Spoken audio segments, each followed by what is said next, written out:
أموالكم ولا أولادكم عن ذكر الله ومن يفعل ذلك فأولئك هم الخاسرون.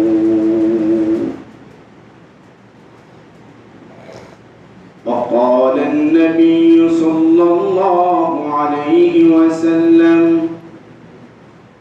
لا يؤمن أحدكم حتى أكون أحب إليه من والده وولده والناس أجمعين. إن الله وملائكته يصلون على النبي يا أيها الذين آمنوا صلوا عليه وسلموا تسليما. اللهم صل على محمد وعلى آل محمد كما صليت على إبراهيم وعلى آل إبراهيم إنك حميد مجيد. اللهم بارك على محمد وعلى آل محمد كما باركت على إبراهيم وعلى آل إبراهيم إنك حميد مجيد.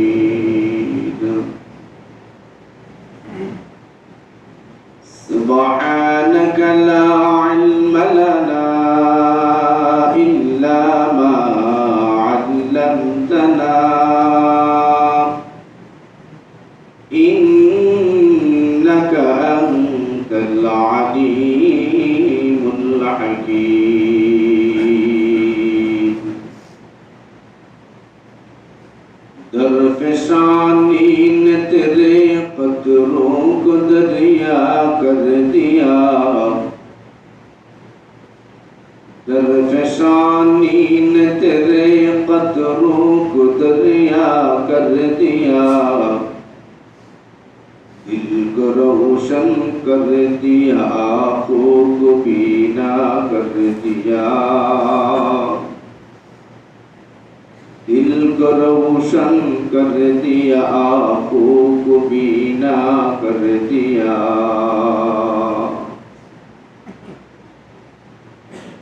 خود نہت جو راہ پر اور غیروں کو ہادی بن گئی،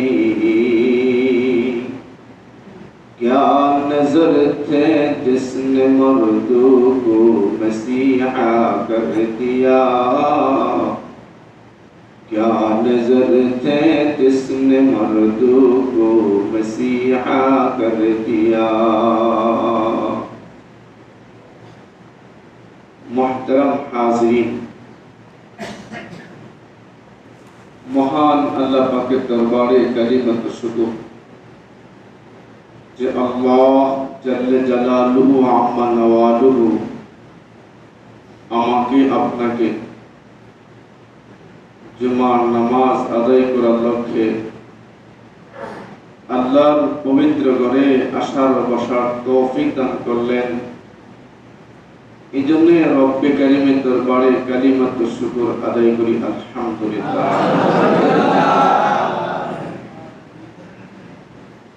আল্লাহ পাক আমাকে আপনাকে অত্যন্ত মেহেরবানি করে ভালোবাসা দিয়ে আল্লাহ খাস দয়ার অনুগ্রহে আমাকে আপনাকে আল্লাহ শ্রেষ্ঠ নবীর শ্রেষ্ঠ উম্মত হিসাবে আল্লাহ নির্বাচিত করেছেন। এটা আল্লাহ পাকের খাস দয়া। আমাদেরকে দুনিয়াতে আল্লাহ তাআলা পাঠাইছেন সবার শেষে। আমাদের হায়াত কম, সর্বদিক দিয়ে আমরা অনেক দুর্বল। এই জমিনে এমনও প্রাণী আছে, এমনও মাখলুক আছে যারা ঘন্টার পর ঘন্টা দাঁড়িয়ে থাকতে পারে।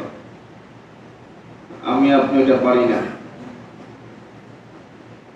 না খেয়ে থাকতে পারে, দৌড়াইতে পারে, শীত ঠান্ডা গরমকে বরদাস্ত করতে পারে।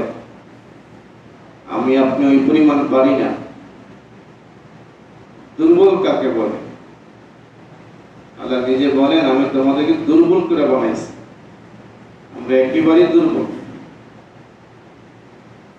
দুর্বল করে বানায়া রব দয়ার মায়ার চাদর দিয়া ঢাইকা সমস্ত মাখলুকাতের মধ্যে শ্রেষ্ঠতমের মুকুট আল্লাহ আমাকে আপনাকে দান করেছে। কারণ দুর্বলের প্রতি ছেলে 4-5টা থাকলে যে ছেলেরা দুর্বল তার প্রতি পিতার নজর আলাদাই থাকে। আল্লাহ তাআলা আমাকে আপনাকে শ্রেষ্ঠতর মুকুট দুর্বল বলে বানায়া দিয়েছে। দুনিয়াতে আসছি সবার শেষে, উম্মতের মধ্যে জান্নাতে যাব সবার আগে। রাসূল করিম সাল্লাল্লাহু আলাইহি ওয়াসাল্লাম একবার সাহাবীদের মজমায় বলতেছেন যে দেখো, জান্নাতে এক একটা নেক আমলের দরজা থাকবে। তো নামাজে বড় পাকা থাকবে, অন্যান্য আমল তো অবশ্যই ঠিক থাকা লাগবে। এর মধ্যে কিছু কিছু মানুষের কিছু আমল খুব বেশি করে। কেউ আছে দান খয়রাত খুব করে, কেউ কেউ আছে নফল ইবাদত খুব বেশি করে, আবার কেউ আছে জিকির আজকার আমলটা বেশি করে, আবার কেউ আছে অন্যের খেদমত, জাতির খেদমতটা বেশি করে, খেদমতে ফল। কেউ আছে কথা যা বলবে কারে সত্য কথা বলবে, কখনো মিথ্যা বলবে না। তার এক একটা নেক আমলের সিফাতকে ধরে নেয়। এবং বেলাল রাদিয়াল্লাহু তাআলা আনহু সব নেক আমলই তো করতেন। তো একটা নেক আমল ধরছেন খুব মজবুত আকারে। যখনই ওযু করতেন তখনই 2 রাকাত নফল নামাজ পড়তেন। এই আমলটা ধরার কারণে রাসূল মিরাজে গেছেন, সেখানে যাইও দেখেন রাসূলের কদমের আগে আগে আরেকটা পরিচিত কদমের আওয়াজ শোনা যায়। সুবহানাল্লাহ। রাসূল জিবরাইল কিসের আওয়াজ? বলে, ইয়া রাসূলুল্লাহ, আপনার বেলাল জমিনে হাঁটে, তার পায়ের আওয়াজ আরশের মহল্লায় গিয়ে লাগে, সুবহানাল্লাহ, জান্নাতে গিয়ে পৌঁছে। চিন্তা করো, আমাদের কাছে কিছুই মনে হয় না। ওই দিনে আসরে বলতেছিলাম, মুসলিম শরীফের হাদিস,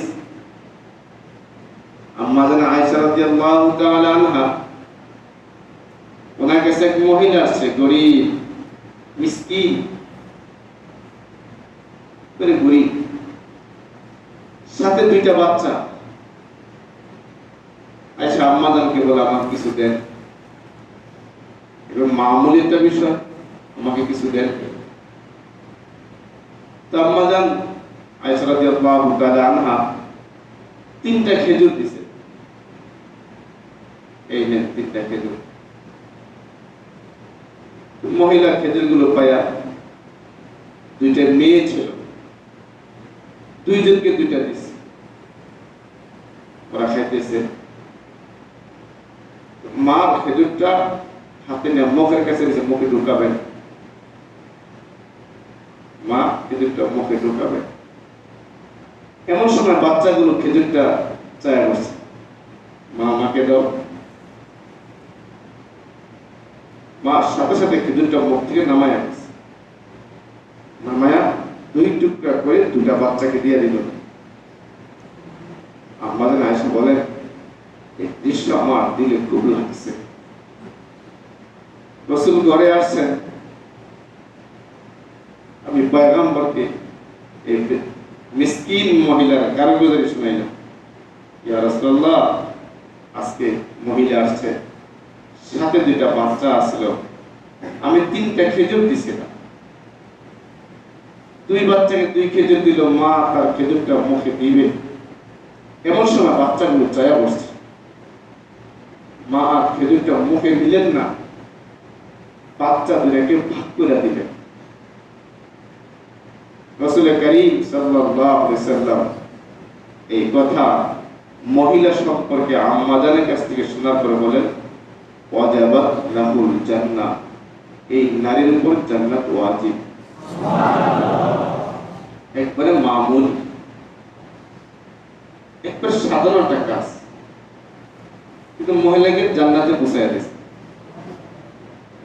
এদের সন্তানকে খেদমত করা, সন্তানকে খাওয়ানো এই ইবাদত, সন্তানকে আদর করা এই ইবাদত, সন্তানকে চুমু খাওয়া এই ইবাদত।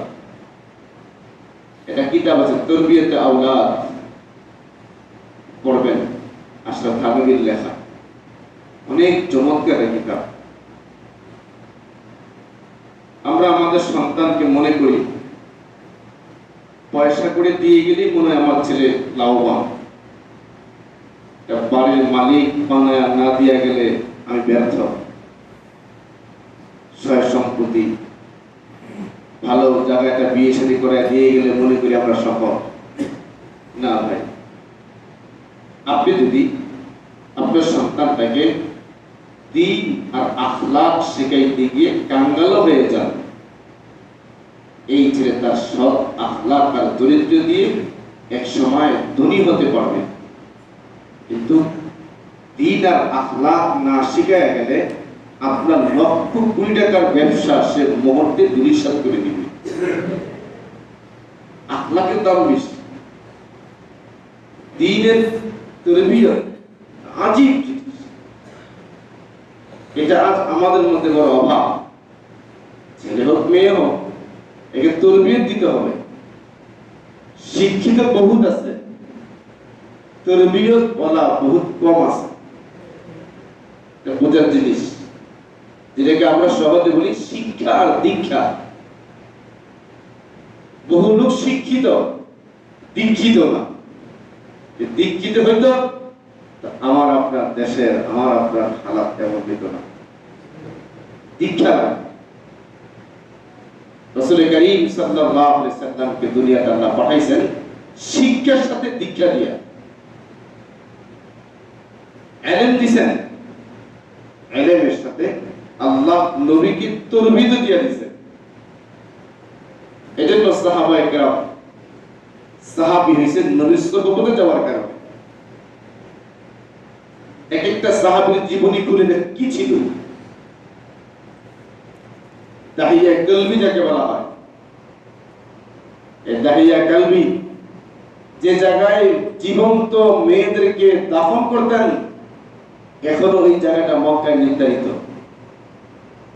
মসজিদে আয়েশা যাওয়ার জন্য যেখান থেকে গাড়িগুলো ছাড়া হয়, তা ব্রিজের উপর থেকে, ওই ব্রিজে দাঁড়াইয়া ডান দিকে তাকাইলে একটা খালি জায়গা দেখা যায়, বেড়া দেওয়া, সেখানে কোনো বিল্ডিং এখনো করে না সরকার, এত দামি জায়গা।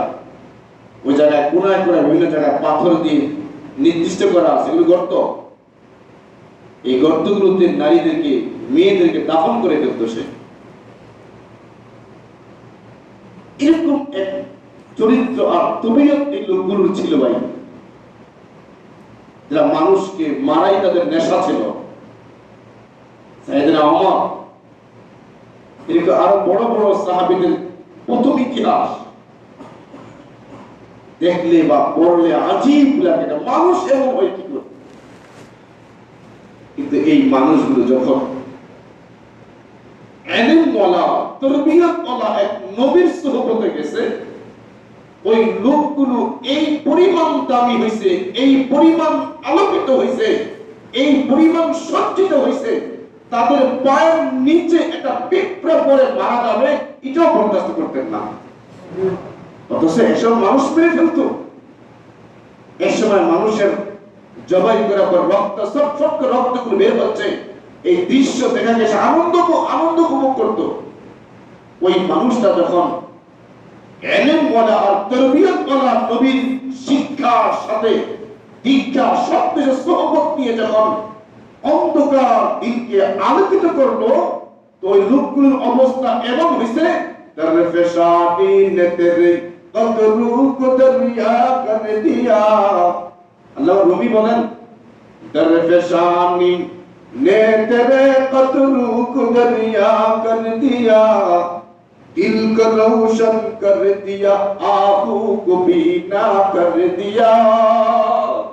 तो देखो ना, रसूल करीम सल्लल्लाहु अलैहि वसल्लम একটা পুত্র মানুষের অন্তরের পিছনে মেহনত করতে করতে করতে করতে যেই চোখগুলোর উপরে দুনিয়ার চাকচিক্য আর দুনিয়ার লোভ লালসা চাদরে আবৃত ছিল, রসূল করিম সাল্লাল্লাহু আলাইহি ওয়াসাল্লাম ওই সকল অন্ধকারাচ্ছন্ন দিনের পিছনে মেহনত করার কারণে দুনিয়ার চোখের সামনে যে দুনিয়ার বাহ্যিক পর্দা ছিল, ওই পর্দা রাসূল হটায়া দিলেন। আর অন্তরে যে ময়লার দাগগুলো পড়া ছিল, ময়লার দাগগুলো সরাইয়া দিলেন। এখন ওই বান্দা এত দামি হয়েছে, তার পায়ের নিচে পিঁপড়া পড়ে মারা যায়, ফুরাত নদীর তীরে কুকুর না খায়া মারা যায়। উমর এই নিয়ে টেনশন করে। এখন কিসের কারণ? खुद नहत जो राह पर गैरू बुहाबी बन गई। অন্য কিভাবে হেদায়েত পাবে, তার জাতি কিভাবে হেদায়েত পাবে, এই নিয়েও সাহাবায়ে কেরাম পেরেশান ছিলেন। অথচ খুদ নহত जो राह पर, এক সময় কিন্তু এই সাহাবীরাও দ্বীনের উপরে ছিলেন না, কিন্তু যখন সুহবতে গিয়ে দ্বীন পাইছে, শিক্ষা পাইছে, এখন এই পরিমাণ দামি হতে শুরু করলো যে নিজে তো এক সময় কি ছিল তা ভুলে গিয়ে এখন চিন্তা ওই প্রদেশকে কিভাবে আল্লাহর দিকে আনা যায়। এজন্য সাহাবায়ে কেরামের কয়টা কবর মদিনায় আছে? সর্বোচ্চ 10,000 সাহাবী হবে, প্রায় লক্ষ লক্ষ সাহাবায়ে কেরাম ছিল। 10,000 সাহাবীর কবর মদিনায়, আর বাকিদের কবর পৃথিবীর বিভিন্ন অঞ্চলে, জঙ্গলে, নদীর পাড়ে। কিভাবে হলো? এই ছিল সাহাবায়ে কেরাম নবীর সামনের দিকে দ্বীন শিখার মূল মাকসাদ, সুহবত গ্রহণ করা মূল মাকসাদ। কারণ আপনি যদি অন্ধকার দূর করতে চান, সেখানে আলো আগে জ্বালাইতে হবে। আলো না জ্বালালে অন্ধকার যাবে না। এজন্য রাসূল করিম সাল্লাল্লাহু আলাইহি ওয়াসাল্লাম আগে সাহাবায়ে কেরাম গেলেই তাকে আলো জ্বালাইতেন তার ভিতরে। অনেক সাহাবায়ে কেরাম গেছে ইসলামের শুরু লগ্নে নবীকে দেখতে টেস্ট করতে গেছে। আল্লাহ রাসূল আল্লাহর কালামের কয়েকটা আয়াত শোনায় দিয়েছে। এই আয়াতগুলো শুনে সাহাবীদের দিলে এই পরিমাণ লাগতো যে উদ্দেশ্য নিয়ে নবীকে ক্ষতি করতে গিয়েছিল, নবীর কালামের আয়াত শুনে সাথে সাথে তার সমস্ত প্রোগ্রাম, তার সমস্ত যে নীতিমালা নবী রাসূলের বিরুদ্ধে তৈরি করছিল, সব শেষ হয়ে গেছে। উতবা ইবনে রাবিয়া কত চালাক সাহাবী, চালাক এক বেঈমান লোক ছিল, চালাক, তুরন্ত চালাক। রাসূল হিজরতে গেছে, দিদি পায়ের চিহ্ন দেখে দেখা হেরা গুহায় চলে গেছে, চালাক। এমনকি আল্লাহর নবীর কাছে প্রস্তাব নিয়ে গেছে, আপনি কি অর্থ চান? আপনি আমার কাছে পার্সোনাল বলেন, এই আরবের সমস্ত ধনাঢ্যদের মধ্যে আপনাকে ধনাঢ্য বানায়া দেব। আপনি কি বড় পদ চান? আপনাকে বড় পদের মালিক বানায় দেব।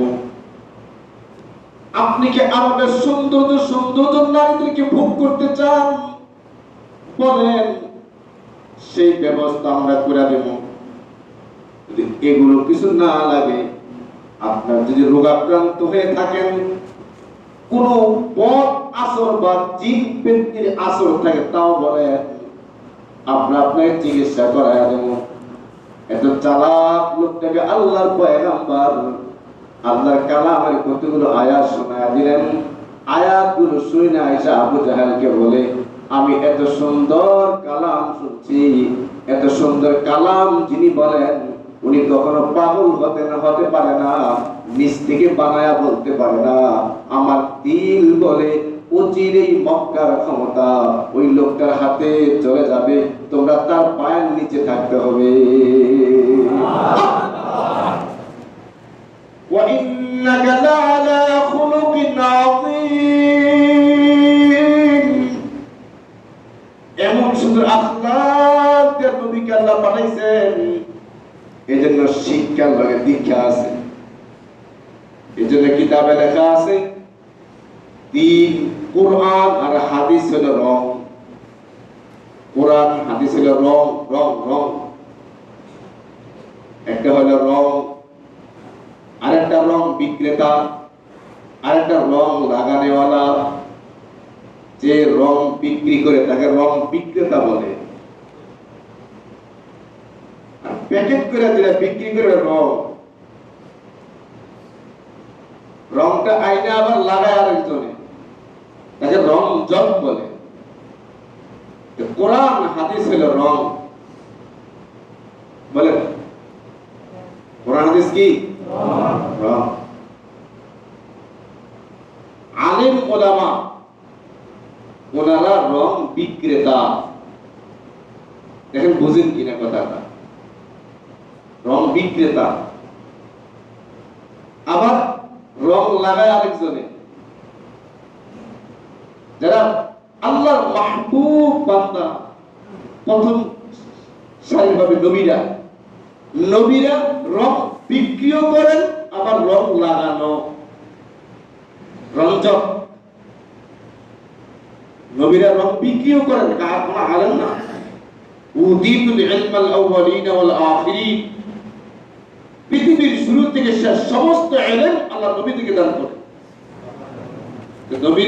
নবী কোরআন ও হাদিসের রঙের বিক্রেতা, বিক্রি করেন। আবার রঙও লাগান, যেই রং লাগান সিবাগাতাল্লাহ ওমান আহসানু, বলে সিবাগাতাল্লাহ, আল্লাহর রং, আল্লাহর রঙে রঙিন, ওমান আহসান, এর চেয়ে সুন্দর রং আর হতে পারে না। এজন্য নবীরা যে রং লাগান, তীরে যে রং লাগান, এই রং যদি কারো গায়ে লাগা যায়, তখন তার চোখের চাহনির দাম, তার চোখের পানির দাম, তার জবানের কথার দাম, তার হাতের দাম, তার পায়ের দাম। আরে সাইয়েদনা ওমর পাহাড়ের উপরে উঠছেন, ওই সময় পাহাড়ে জালজালা আছে, কাঁপুনি আছে, ওই মুহূর্তে পাহাড়ে পাও দিয়ে ধাক্কা দিয়ে বলে, জানো তোমার উপরে এখন ওমর দাঁড়ায় গেছে। সাথে সাথে পাহাড়ের কম্পন থেমে গেছে। কেন হয়েছে? কেন হয়েছে? বুঝছো, আল্লাহ রঙের রঙিন, এর যে উত্তম রং আর হতে পারে না। ভাইও, আমিও দামি হতে চাই, আপনিও দামি হতে চান। আল্লাহ রং ছাড়া বিকল্প ব্যবস্থা। এই জামানায় রং লাগায় কারা? বিশেষ বিশেষ আল্লাহ ওয়ালারা আছে। এখনো জমিনে খাস আল্লাহ ওয়ালা একমাত্র আল্লাহর জন্য কাজ করে, একমাত্র মানুষকে আল্লাহর দিকে ডাকে। এই লোক এখনো জমিনে আছে, আমি আপনি খুঁজে পাই না। এই যে কুরবানি গেল, কুরবানি একটা রং। لن ينال الله لحومها ولا دماؤها ولكن يناله التقوى منكم। তাকওয়া তাকওয়া তাকওয়া। আপনি 1,00,000 দিয়ে গরু কিনছেন, গরুটা আপনি জবাই করছেন, রক্তগুলো মাটিতে পড়া, মাটি খেয়ে ফেলছে, পানি দিয়ে ধুয়ে ফেলে দিছেন, গোশতগুলো আপনি খাইলেন, নারী বুড়িটা আছে আপনি তো খাইলেন, এমনকি চাষের পুরাটা আপনি ভোগ করলেন, ফ্রিজ চাষ করলেন, পেটে ঢুকাইলেন, পাতিলে রাখলেন, মালিককে দিলেন কি? যে এখন আপনি আমার নামাজ পড়তে আসছেন, কেউ 10 টাকা নিয়ে আসছেন, কেউ 100 টাকা নিয়ে আসছেন, এটা মসজিদ দিয়া গেছেন, আপনার পকেটটা খালি হয়ে গেল, আপনি 1,00,000 টাকায় গরু কিনছেন, কিন্তু কেনার পর আপনার পিরিচটা ভরে গেল, আপনার পেটটা ভরলো, আপনার পাতিলটা ভরলো, আত্মীয় স্বজনকে দিলেন, মালিককে দিলেন কি? বুঝেন নাই? 5,000 টাকা মসজিদ দিছেন, পকেটটা খালি নাই, এটা বোঝা যায় কিছু দিছেন, কিছু দিছেন, কুরবানির সময় দিলেনটা কি? রব এই জন্য বলে লাইয়ানাল্লাহ লুহুমুহা ওয়া দাদিমাহা, ও বান্দা তুমি যে প্রাণীরা জবাই করলা, এর গোশত আমি চাই না, এর রক্ত আমি চাই না, আমি চাই তোমার দিলে তাকওয়ার রং। এই রংটা কার কত সুন্দর লাগাইতে পারছে, ও রং দেখা দেখা আমি মালিক তার কুরবানি কবুল করে নে। এই রংটা লাগাইতে নবী থেকে বানাইছেন, এই রংটা লাগাইতে নবী সাহাবা একরামকে বানাইছেন, সাহাবা একরাম তাবিঈদেরকে বানাইছেন, তাবিঈরা তাবিঈদেরকে বানাইছেন, তাবিঈরা আইমে মুস্তাহিদিন বানাইছেন, ওরা আলেম ওলামা বানায় গেছেন, শিষ্য বানায় গেছেন, ওনাদের সহবতীকে এখনো রং লাগানো যায়। এজন্য নবীদেরকে আল্লাহ দুনিয়ায় পাঠাবার পরে কোন নবী ত্রুটি করলেই আল্লাহ সাথে সাথে সংশোধন করতেন, সাথে সাথে সংশোধন। নবীদের সংশোধনের সাথে রব্বে কারীম ক্ষমার ওয়াদা রাখতেন। নবী কোন একটা কথা আল্লাহর মানুষের বাহিরে গেছে, তো আল্লাহ সাথে সাথে ধরতেন। এটা কেন করছেন? আল্লাহ পাক নবীকে যত জায়গায় সংশোধন করেছেন, সেখানে সংশোধন করতে গিয়ে প্রথম যে শব্দ ব্যবহার করেছেন লিমা। লিমা অর্থ কেন? লিমা অর্থ কেন? যেটা আল্লাহর মানুষের বাহিরে হইতো, আল্লাহ সাথে সাথে বলতেন লিমা। কেন? এটা কেন করছেন আপনি? নবীকে আল্লাহ কেন বললে? নবীর দিলে আল্লাহর খৌফ ও খাশিয়া, আল্লাহর মহব্বত, আল্লাহর ভালোবাসা, ভয় যেমন নবীদের দিলে আল্লাহর বেশি, আল্লাহর মহব্বত নবীদের দিলে বেশি। ওই নবীর ভুল বা সংশোধন করতে গিয়া ডাইরেক্ট নিষেধ করে বসলে নবীরা কষ্ট পাবেন। এজন্য আল্লাহ নবীদের সংশোধন যেখানে করছেন, সেখানে নবীকে আবার সান্ত্বনা দিয়েছেন, আমি আপনাকে মাফ করে দেব। দেখছেন? কিন্তু উম্মতকে, আমাকে আপনাকে আল্লাহ কোরআন সংশোধন দিয়েছেন, আমাদের মধ্যে লিমা কেন উম্মত এটা করবা তোমরা? সেখানে আল্লাহ আমাদের সাথে, মুমিনদের সাথে ভুল সংশোধন করতে গিয়া সেখানে ক্ষমা শব্দ প্রয়োগ করেননি, সেখানে বলছেন সোজা হয়ে যাও, সোজা হয়ে যাও। উদাহরণ দিচ্ছি, বুঝবেন। সোজা হয়ে যাও, ঠিক হয়ে যাও। কিন্তু নবীদেরকে সংশোধন করার সাথে সাথে আল্লাহ ক্ষমা রাখছেন। যেমন আফাল্লাহু আনকুম, সূরা তাওবার আয়াত, এটা টুকরা, আফাল্লাহু আনকুম, আল্লাহ আপনাকে ক্ষমা করুন। আফাল্লাহু আনকুম লিমা আযিনতা লাহুম, লিমা আযিনতা লাহুম, আপনি তাদেরকে অব্যাহতি দিলেন। যুদ্ধের কাহিনী আছে সেখানে, উমর চাচ্ছে একভাবে সিদ্ধান্ত, এদেরকে হত্যা করে দেন। আরেক জায়গা আছে, এদেরকে জিজিয়া দেন, করবেন।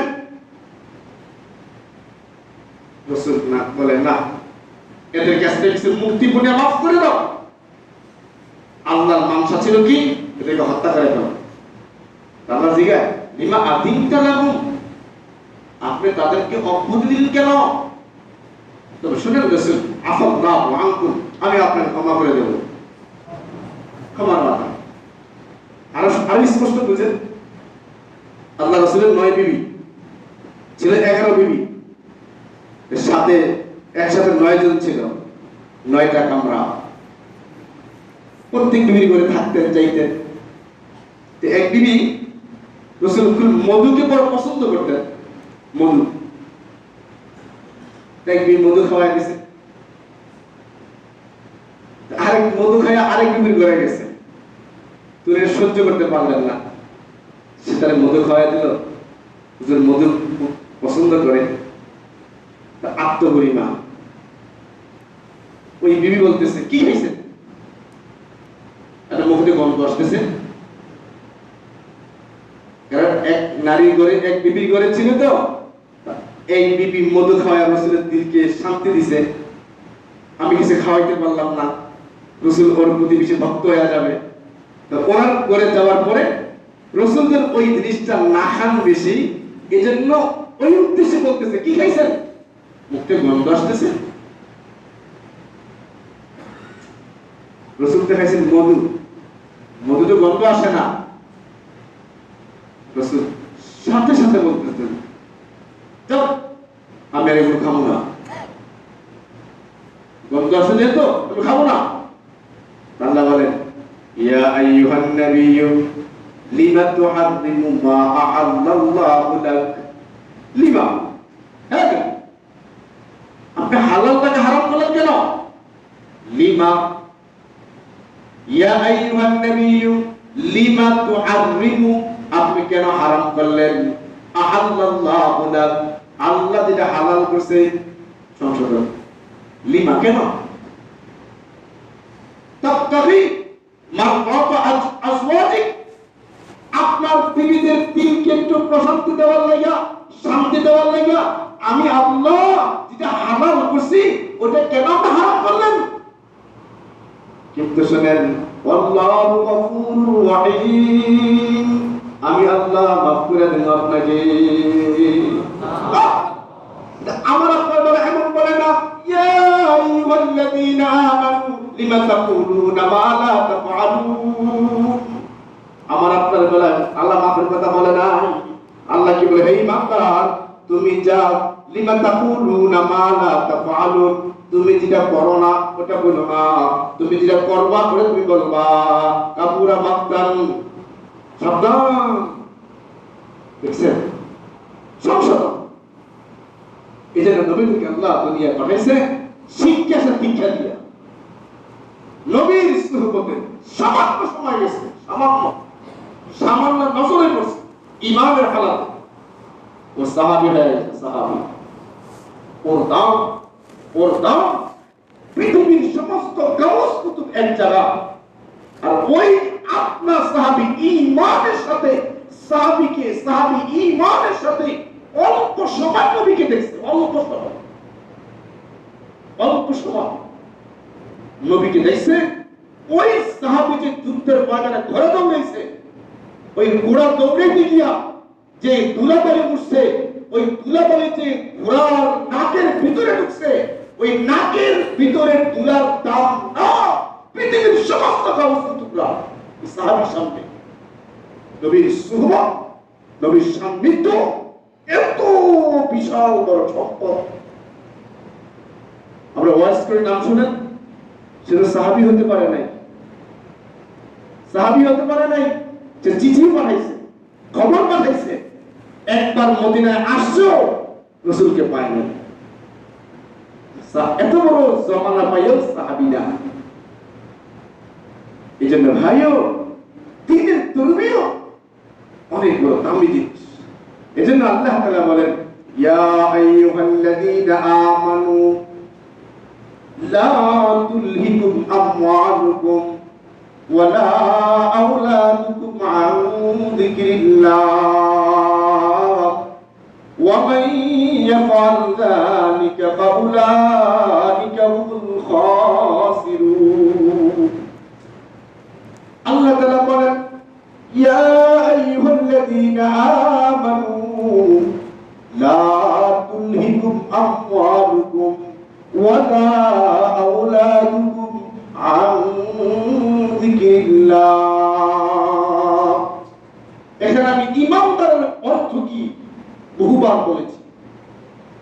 আল্লাহ আমাকে আপনাকে ঈমানদার বলে ডাক দেওয়া মানে প্রেমময় শব্দ। এটা আবেগ, প্রেম, ভালোবাসা জড়িতে শব্দ, হে আমার দুস্তরা, হে আমার মিতারা, লা তুলহিকুম আমওয়ালুকুম ওয়ালা আওলাদুকুম আন যিকরিল্লাহ। তোমাদের দৌলত, তোমাদের সন্তান যেন আল্লাহর জিকির থেকে গাফেল না করে ধোঁকায় ফেলা না দেয়। ও ঈমানদারেরা, এই দুনিয়ার সন্তান লাগবে, এই দুনিয়ার মাল দৌলত লাগবে। দুইটা দুনিয়ার সৌন্দর্য, আল-মাল ওয়াল বানুন জিনাতুল হায়াতিদ দুনিয়া। এই দুনিয়ার সৌন্দর্য হলো মাল, এই দুনিয়ার সৌন্দর্য সন্তান। কিন্তু আল্লাহ আমাকে আপনাকে সন্তান দুনিয়ায় দিবেন, মাল দুনিয়ায় দিবেন। দুইটা জিনিস দেওয়ার পরে আল্লাহ আমাকে আপনাকে দুস্থ বলে ডাক দেয়া কয়, আরে দুস্থ, মাল তোকে দিলাম, সন্তান তোকে দিলাম, এই মাল আর সন্তান দুইটা যেন আমার জিকির থেকে তোমাকে গাফেল না করে, গাফেল না করে। যদি এই সন্তান তোমাকে গাফেল বানায়া দেয়, এই মাল তোমাকে গাফেল বানায়া দেয়। কত ব্যবসায়ী ভাইরা আছেন, ব্যবসার ঝামেলা কারণে তাকবীরগুলা পায় না, নামাজ পায় না, রোজা নামাজ করতে পারে না, আল্লাহ বিলা করতে পারে না, হালাল হারাম মানতে পারে না। কত বান্দা আছে সন্তানের কারণে, সন্তানের মন রক্ষা করার কারণে আল্লাহর হুকুম মানতে পারে না, সুদ ঘুষ ছাড়তে পারে না। এই কথাটা আল্লাহ ধমক দিয়া বলতে পারতেন, ধমক না দিয়া কেমন জানি গায়ে হাত দিয়া দোস্ত, সন্তান করে দিলাম, সম্পদ তোকে দিলাম, আদর করে করে আল্লাহ বলে, বান্দা তোর আদর করে বলতেছি, এই মালের দোকায় পড়িস না, সন্তানের দোকায় পড়িস না। যদিও পড়া যাস, অমাইয়া ফালদালি, যদি সন্তান দোকায় পড়া যাও, মালের দোকায় পড়া যাও, তুমি হবা সবচেয়ে বড় ক্ষতিগ্রস্ত। وأنفقوا مما رزقناكم من قبل أن يأتي أحدكم الموت। ও আমার দুস্তরা, ও আমার মিটারা, সন্তান তোমাকে দিলাম, মাল তোমাকে দিলাম, এই দুনিয়া চিরকাল থাকবা না, মৃত্যু তোমার একদিন আসবে। মৃত্যু আসার আগে আমি যে দৌলত দিলাম, আমি যে সন্তান দিলাম, এগুলো আল্লাহর রাস্তায় খরচ করবা। আন ইয়াতিয়া আহাদাকুমুল মাউত, মৃত্যু আসার আগে এগুলো করবা। কিন্তু মৃত্যু আসা যাবে যদি কেউ সন্তানের ধোঁকায় পড়া যায়, মানের ধোঁকায় পড়া যায়, এগুলো আল্লাহ রাস্তায় ব্যবহার না করে, সন্তানকে আল্লাহ রাস্তায় ব্যবহার না করে, আল্লাহ রাস্তায় ব্যবহার করা মানে সন্তানকে আল্লাহকে পাওয়া যায় কোন কোন রাস্তায়, ওই তারাই সন্তানকে দিতে হবে। এটা হলো আল্লাহ রাস্তায় খরচ সন্তানকে। আর দৌলত আল্লাহ দিবেন, ওই দৌলত দিয়ে আল্লাহর কাছে জান্নাত কিনতে হবে। আমার অনেক সম্পদে জান্নাত সহজে পাওয়া যায়। তুমি এই ধোঁকায় পড়া সম্পদ কমে যাবে, সন্তানের মায়ায় নামাজের দিকে ডাকো না, এই মাত্র কাঁচা ঘুম তার হয়েছে, আমি খেলতে তাকে জানাই, সারা রাত গেমস খেলছে, সারা রাত আর্জেন্টিনা খেলা দেখার জন্য ফটোর পথে জাগনা ছিল, আমার বাবা এই মাত্র ঘুমাইছে, এটা কাঁচা ঘুমটা ভাঙাবো। সন্তানের ধোঁকা, সন্তানের ধোঁকা। সে আমাকে অর্থ সম্পদ দিতে হবে, তাই সে বৈধ না অবৈধ উপার্জন করলো, খোঁজখবর নিলাম না, ধোঁকা। এই ধোঁকায় তুমি পড়ে যাও, আর মৃত্যু তোমার কাছে চলে আসছে, ওই মুহূর্তে বুঝাচ্ছে না এখন বালা হয়ে যাবো। ফায়াকুল রাব্বি লাউলা আখখারতানি ইলা আজালিন করিব। ওই মুহূর্তে সে বলে, আল্লাহ আমাকে কি আরো কয়েকটা দিন সুযোগ দেওয়া যায় না? ফায়াকুল রাব্বি লাউলা আখখারতানি ইলা আজালিন করিব, আমাকে কি আরো কয়েকদিন সময় দেওয়া যায় না? এখন আমি ভালো হয়ে যাব, এখন ওয়াকুম মিনাস সালিহিন, আমি এখন ভালো হয়ে যাব। আল্লাহ বলেন, ওয়ালা ইউআখিরুল্লাহু নাফসান ইযা জাআ আজালুহা, না, যা সময় নির্ধারিত, এই সময় পুষা গেলে তাকে কিঞ্চিত পরিমাণ অবকাশ দেওয়া যাবে না, হবেও না। এই জন্য ভাইও, এটা কুরবানি গেছে, মালের কুরবানি গেছে, তারপর শিখানো হয়েছে। কিন্তু আমার এই সম্পদ, আমার এই সন্তান যদি আমাকে ধোকায় ফেলায় দেয়, আমার সব বরবাদ। এজন্য সরকার তো আলম হাদিসে বলে গেছেন, লা ইউমিনু আহাদুকুম হাত্তা আকুনা আহাব্বা ইলাইহি মিন ওয়ালিদিহি ওয়া ওয়ালাদিহি ওয়ান নাসি আজমাইন। ও উম্মত, তুই খাঁটি মুমিন হতে পারবি না, তুই খাঁটি মুমিন হতে পারবি না, তুই একবারে নিরেট এক নাম্বার মুমিন হতে পারবি না যতক্ষণ পর্যন্ত আমি নবীকে আর আমার মালিককে তোর জানের চেয়ে, তোর মালের চেয়ে, তোর পিতার চেয়ে, তোর সন্তানের চেয়ে আমি নবীকে মহাব্বত না করি। হাদিস আর কোরআন দেখেন তো তুমি, আজ আমাদের অবস্থা কি? আমার দৌলত চাই, আমার এই দৌলতের মালিক রাজি কিনা ওটা আমরা চাই না, এটা আমরা দেখি না। এজন্য কোন কবি বলেন, আলমে আউয়াল বরায়ে ইমতিহা, আলমে আউয়াল বরায়ে ইমতিহা, আলমে সানি জাযাও ইওয়া। এই দুনিয়া পরীক্ষা হয়, সবাই পরীক্ষার হলে আছে, এর প্রতিদান, এর রেজাল্ট আল্লাহ ওই জগতে প্রকাশ করবে। ওই দিন প্রকাশ দেখে আফসোস করতে করতে কেউ হাত খেয়ে দেবে, হাতটা কামড়ে এ পর্যন্ত খেয়ে দেবে। আল্লাহ কল্যাণ আসে বলবে, ইয়া ওয়াইলাতানা মা লিহাদাল কিতাব, কেমন কিতাব, লা ইউগাদিরু সগীরাতাও ওয়ালা কাবীরাতান ইল্লা আহসাহা। একটা ছোট্ট থেকে ছোট্ট গুনাহ ছাড়ে নাই। কেমন কিতাব, কেমন কিতাব, আফসোস করতে বলবে ছোট্ট গুনাহটাও ছাড়ে নাই।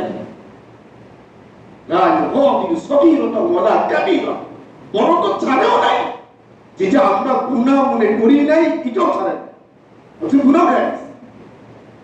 এজন্য ভাইও, জিলহজ মাস শেষ হয়ে যাচ্ছে, কুরবানি শেষ হয়ে গেল, সামনে মুহররম, আরো অত্যন্তই মাস সামনে আসতেছে।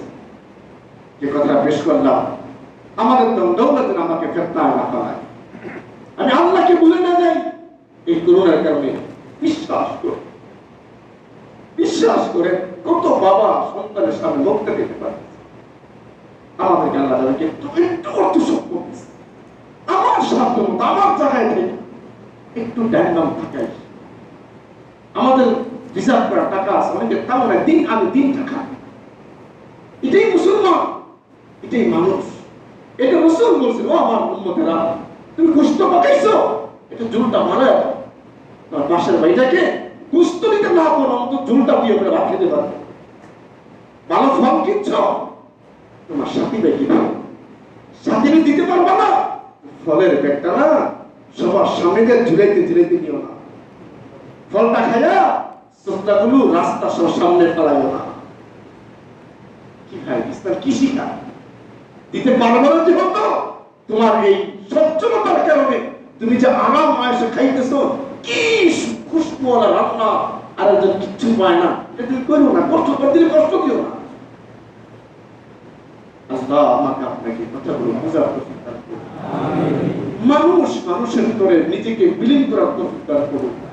আল্লাহ যে দিন চাচ্ছেন, যে মাকসাদ আমাকে বানাইছেন, ওই মাকসাদকে অর্জন করার